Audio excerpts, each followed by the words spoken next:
এই জায়গাটা একটু দেখেন ভালো করে, বুঝতে পারছেন?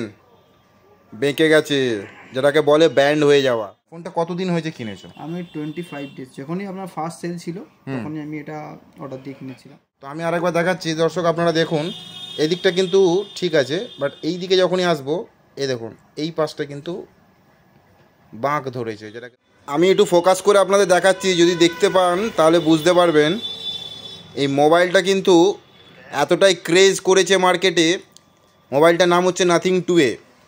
এই জায়গাটা একটু দেখেন ভালো করে, বুঝতে পারছেন? বেঁকে গেছে, যেটাকে বলে ব্যান্ড হয়ে যাওয়া। তো দাদার মুখ থেকেই শুনবো, দাদা এই ফোনটা কিনেছেন, দাদা কি প্রবলেম হয়েছে, এই ফোনটা হঠাৎ করে এইভাবে বেঁকে গেল কেন? আমি গত 20 থেকে 25 দিন ফোনটা ইউজ করছি। আচ্ছা। তো ফোনটা এমনি সব ঠিক আছে। আচ্ছা, ফোনটা আমরা দেখতে পাচ্ছি আস্তে আস্তে ফোনটা মানে ব্যান্ড হচ্ছে, দেখতে পাচ্ছেন আপনারা? এতে কি কোনো রকমভাবে প্রেসার পড়েছিল?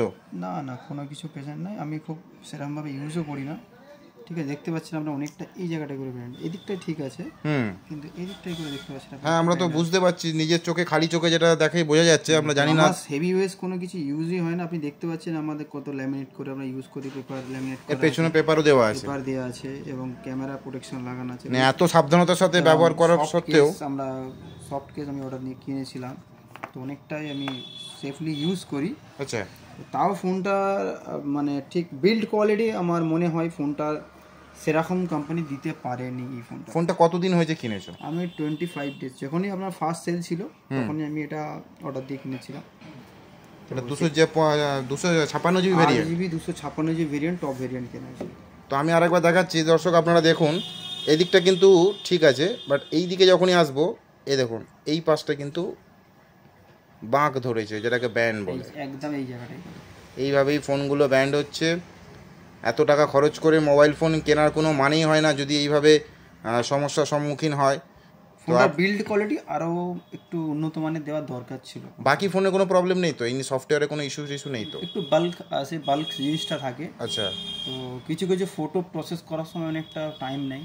আপনি ফটো তোলার পরে যে প্রসেসিংটা থাকে না, আপনি দেখতেও পাবেন হয়তো। ধরুন আমি এটাকে একটা ফোকাস করে তুললাম, জনরালি এটাকে আমি ফোকাস করে তুলছি, দেখতেই পাচ্ছেন। তো প্রসেস করে তুললাম, ঠিক আছে? নর্মালি প্রসেসিংয়ে হয়তো একটু টাইম নেয়, একটু টাইম নিচ্ছে। হ্যাঁ, একটা প্রসেসিংয়ের টাইমটা খুব নেয়। তো সফটওয়্যারে অনেক ইমপ্রুভ করার দরকার আছে আপনার নাথিংকে, অনেকটাই প্রসেসিংয়ের টাইম নেয়। আপনি যেমন সিম টিম লাগে, আমি এটা রিসেট মেরে দিয়েছি, কারণ এটাকে আমি আর ইউজ করবো না, আমি একে রিসেল করে দেবো। আমি একে আর ইউজ করতে চাই না।